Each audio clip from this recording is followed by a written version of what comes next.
বর্তমান সরকার সশস্ত্র বাহিনীকে আরও শক্তিশালী করতে চায়। আমাদের সরকারের ভিশন হলো একটি আধুনিক, প্রযুক্তি নির্ভর এবং দ্রুত প্রতিক্রিয়াশীল সমন্বিত বাহিনী গড়ে তোলা।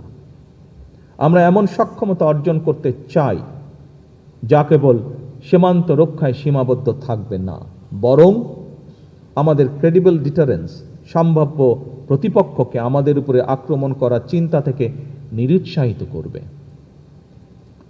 আজ এবং আগামীর বৈশ্বিক চ্যালেঞ্জ সামনে রেখে জনস্বার্থ ও সার্বভৌমত্ব রক্ষায় আমরা প্রতিরক্ষা নীতিকে সম্পূর্ণভাবে ঢেলে সাজাতে চাই।